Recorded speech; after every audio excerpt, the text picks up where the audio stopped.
September 2 logo చూడగానే పవన్ కళ్యాణ్ పుట్టినరోజు గుర్తొస్తుందా? అవును నిజమే. పవన్ కళ్యాణ్ పుట్టినరోజు గుర్తు చేస్తూ ఆయన అభిమానులు సెప్టెంబర్ 2తో ఓ లోగోను తయారు చేశారు.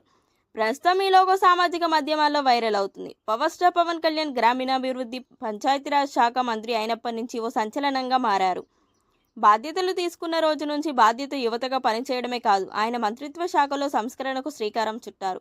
పవన్ కళ్యాణ్ తాను మారడమే కాదు, తన అభిమానుల ఆలోచనలు సైతం తనలా ఉండేలా మార్చేశారు. ఏ విషయమైనా సుత్తి లేకుండా చెప్పడం పవన్ కళ్యాణ్ అలవాటు. అభిరుచులను ఆయన అభిమానులు త్వరగానే అర్థం చేసుకున్నారు. పవన్ కళ్యాణ్ పుట్టినరోజు పురస్కరించుకొని రూపొందించిన సెప్టెంబర్ 2 లోగో ప్రస్తుతం వైరల్ అవుతుంది. పవన్ కళ్యాణ్ నిర్వహిస్తున్న మంత్రిత్వ శాఖలను వివరిస్తూ ఆయన అభిమానులు ఈ లోగోను తయారు చేశారు. గత కొన్నేళ్లుగా తన పుట్టినరోజు వేడుకలకు సామాజిక స్పృహతో పవన్ కళ్యాణ్ జరుపుకుంటున్నారు.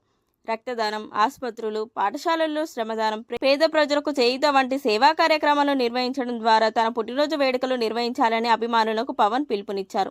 తాజాగా ఈ ఏడాది పవన్ బర్త్డే సందర్భంగా మొక్కలు నాటాలని జనసేన పార్టీ పిలుపునిచ్చింది. అటవీ పర్యావరణ శాఖ మంత్రి కావడంతో పర్యావరణ పరిరక్షణలో భాగంగా మొక్కలు నాటాలని పార్టీ పిలుపునిచ్చింది. ఇంకేముంది, ఇప్పటి నుంచే పవన్ ఫ్యాన్స్ ఆ పనిలో నిమగ్నమైపోయారు.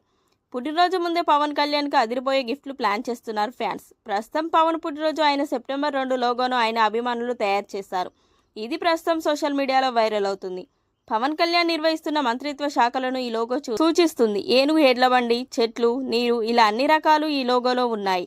సెప్టెంబర్ 2 లోగో ప్రస్తుతం అందరినీ ఆకర్షిస్తుంది. పంచాయతీరాజ్ శాఖను సూచించేలా రైతు ఎడ్ల బండి తోలుతున్న చిత్రం, గ్రామీణాభివృద్ధిని సూచిస్తూ పల్లె వాతావరణం, అటవీ పర్యావరణ శాఖకు సూచిక ఏనుగు, సైన్స్ అండ్ టెక్నాలజీకి గుర్తుగా ఓ చిహ్నం ఈ లోగోలో కనిపిస్తాయి.